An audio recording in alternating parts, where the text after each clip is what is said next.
versículo 29 e versículo 30, Lucas capítulo 15. Lucas capítulo 15, versículo 29 e 30. Em reverência à palavra do Senhor, vamos nos colocar em pé. Assim diz a palavra do Senhor. Mas ele respondeu a seu pai: há tantos anos que te sirvo sem jamais transgredir uma ordem tua, e nunca me deste um cabrito sequer para alegrar-me com os meus amigos. Vindo, porém, esse teu filho, que desperdiçou os teus bens com meretrizes, tu mandaste matar para ele o novilho cevado. Vamos orar. Pai, eis aqui a tua palavra, e peço que o Senhor venha falar nos nossos corações nesta manhã. Que não seja apenas um moçambicano falando, um africano, mas alguém como instrumento nas tuas mãos. No nome de Jesus. Amém. Irmãos, podem se assentar. Queridos, nós temos aqui este texto bíblico, principalmente o capítulo 15 de Lucas, que fala que Jesus apresenta as três parábolas. Jesus apresentou as três parábolas por causa da atitude dos homens que estavam lá próximo dele, dos fariseus, que não concordavam que ele sentasse com os pecadores. E Jesus teve que apresentar a primeira parábola, que ele falava ou mostrava sobre a alegria do pastor que achou a sua ovelha perdida. E em segundo lugar, Jesus apresenta aqui a parábola da dracma perdida, em que a mulher se alegrou porque achou a sua joia preciosa perdida naquele lugar. Mas, irmãos, é interessante que esta mulher não só celebrou a alegria sozinha, a Bíblia diz que ela também chamou os seus vizinhos para que pudessem se alegrar com ela. E no final ela apresenta a parábola do filho pródigo, a que nós tanto conhecemos e muitas vezes alguns até conhecem de cor. Mas eu não queria aqui nesta manhã falar sobre o menino que levou tudo e saiu da casa do pai, mas do menino que ficou na casa do pai, que permaneceu ajudando, trabalhando, servindo ao pai.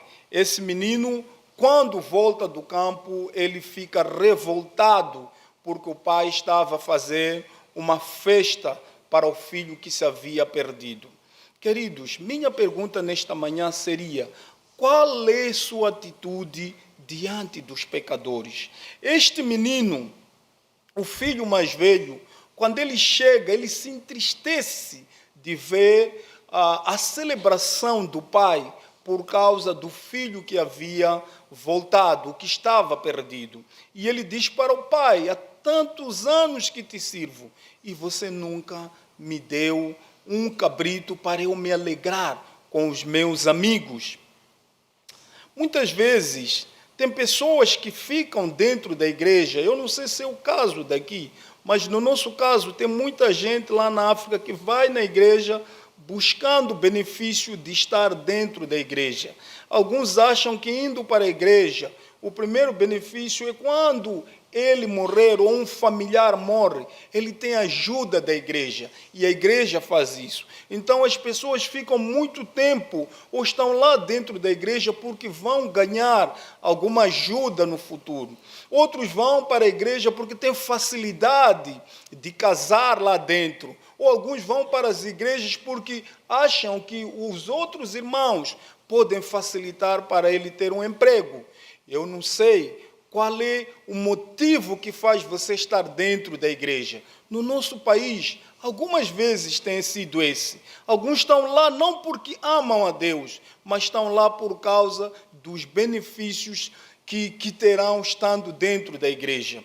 O que te mantém aqui dentro? Será que é o amor a Deus, que é o Pai? Ou talvez você está aqui buscando algum benefício, alguma facilidade, ou talvez esperando que os pastores um dia morram e você ascenda ao cargo. Eu não sei qual é, mas alguns talvez vão para a igreja e temos tido problemas em que alguns saem da igreja porque já estão lá e não têm um cargo. Não me deu uma missão, não me deu algo para eu fazer dentro da igreja, então eu me retiro. Esse menino estava na casa do pai, ele deveria servir ao pai por amor, não esperando benefício. Mas ele exige aqui do pai benefício. Queridos, eu não sei, será que esse menino amava mesmo o pai? Não sei, talvez ele não amasse o pai. E eu não sei se ele mesmo amava o irmão, porque se ele amasse, ele iria atrás do irmão. Mas ele não foi, ele continuou no seu conforto, sentado tranquilo. Será que você ama o perdido que está lá fora?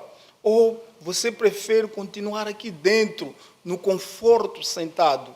Não sei qual é a tua situação, não sei o que é que te prende dentro da igreja.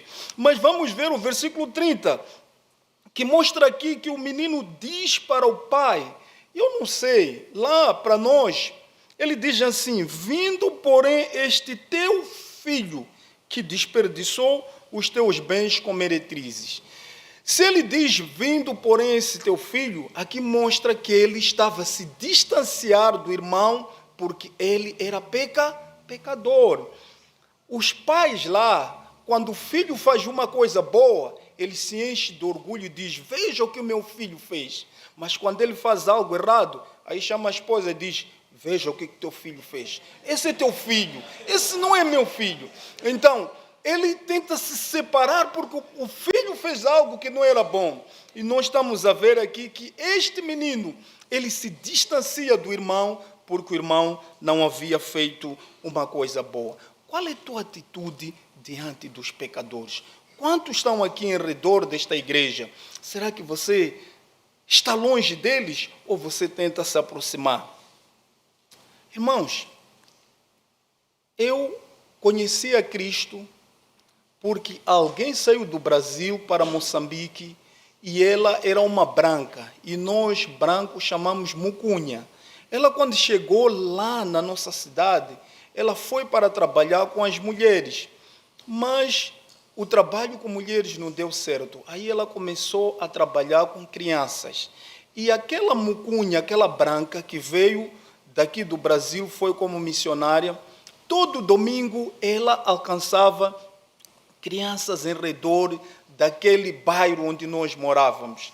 E alguém me convidou para ir para aquele clube e eu aceitei a Cristo um dia, ela ensinando sobre Nicodemos. Mas, meus queridos, eu vim de um passado que não foi bom, porque os adultos me usaram ou me usavam para ir roubar, para fazer o crime, porque acreditavam que andando com menor você teria sorte. Mas naquele dia eu aceitei a Cristo e a missionária me levou para a Igreja Batista da Beira e eu disse, quando eu crescer, quero ser um missionário. E fui falar com o meu pastor, pastor, eu quero ser um missionário quando eu crescer. E o pastor disse assim, Angelino, tira isso da cabeça. Um negro não pode ser missionário, só branco é que pode ser missionário. Então, anos se passaram, voltei a falar com o pastor. Ele não concordava, porque ele acreditava, só mucunha, o branco, que podia ser missionário. Mas Deus permitiu que eu me tornasse um missionário, e eu e minha esposa saímos do centro e fomos para o norte, onde hoje nos encontramos. Será que foi fácil? Não foi. Quando chegamos, fomos viver com a mesma mucunha que estava lá, porque ela mudou de cidade. E aí os colegas dela, também branco, começaram a dizer, por que você está a viver com negro no teu quintal? Nós morávamos no fundo da casa daquela brasileira. Você sabe que o negro é ladrão? Você sabe que o negro vai roubar? E ela disse, não, esse é diferente, porque ela aceitou a Cristo. Moramos naquele lugar, passamos fome? Passamos, mas nós estávamos seguros que estávamos na mão do dono da obra. E Deus, Ele nos guardou, nos sustentou e até chegamos a comer a comida de cão. Como eu disse, No início, nós comemos a chima, que é o nosso alimento lá, que é feito com farinha de milho branco e um acompanhante. Mas chegou o tempo, como obreiro, anos no campo, não tínhamos o que comer. Então tivemos que tirar uma parte da farinha dos cães da dona de casa, mas para depois reembolsar. E aí nós fizemos a chima, comemos. E Deus permitiu que eu fosse num lugar e conhecesse alguém que mais tarde me trouxe ao Brasil. Pagou a passagem para que eu pudesse chegar aqui e tivesse essa oportunidade de conhecer os irmãos. Queridos, na minha língua diz-se coxucuru, tabonga, tacuta, canimambo, que quer dizer muito obrigado. Obrigado por essa oportunidade que me deram de eu conhecer a amada igreja. Pastor, por favor.